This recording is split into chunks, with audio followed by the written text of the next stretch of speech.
Тараз сервис және технология колледжі химия пәні оқытушысы Жапсарбаева Нағима Аманжоловна. Сабақтың тақырыбы кристалдық торлар. Сабақтың мақсаты қосылыстың әртүрлі байланыс түрлері мен кристалдық торлар арқылы қасиеттерін анықтау. Қатты заттарды құрайтын бөлшектер кеңістікте белгілі бір ретпен кристалдық торлар түзіп орналасады. Заттардың физика-химиялық қасиеттері олардың кристалдық торларының типтеріне тәуелді болады. Кристалдық торлардың 4 түрі бар. Иондық кристалдық тор, молекулалық кристалдық тор, атомдық кристалдық тор, металдық кристалдық тор.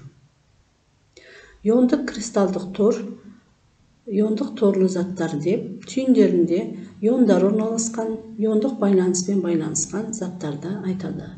Иондық кристалды торлы заттар балқу температурасы жоғары болады, ұшқыштығы төмен болады, қатты болып келеді, ерітінділер мен балқымалары электр тогын өткізеді.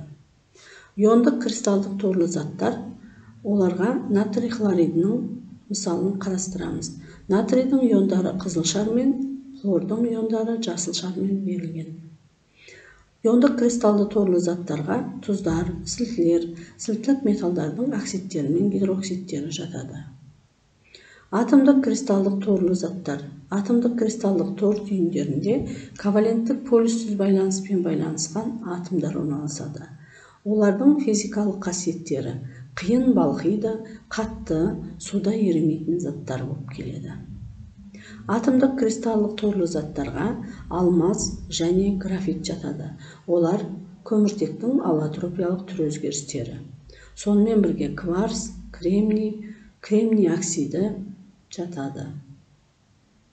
Молекулалық кристалдық торлы заттар. Молекулалық кристалдық тор түйіндерінде коваленттік полюссіз және полюсті байланыспен байланысқан жеке молекулалар орналасады.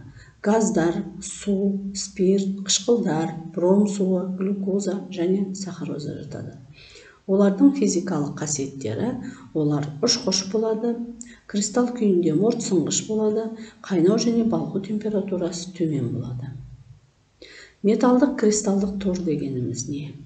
Кристалдық тор түйіндеріндегі оң иондар мен кейбір бейтарап атомдар арасында еркін қозғалатын электрондар болатын тор металдық кристалдық тор деп аталады. Мына суретте көрсетілгендей иондар, металдық кристалдық тор түйіндерінде иондар және атомдар орналасып тұр. Сонымен бірге олардың арасында еркін қозғалып жүрген электрондарды көреміз. Физикалық қасиеттеріне келетін болсақ, олар иілгіш болады, созылғыш болады, электрді және жылуды жақсы өткізеді, жылтыры бар болады. Металдық кристалдық торлы заттар үшке бөлінеді. Кубтық денеге бағытталған, кубтық текше бетіне бағытталған және гексагональды болып.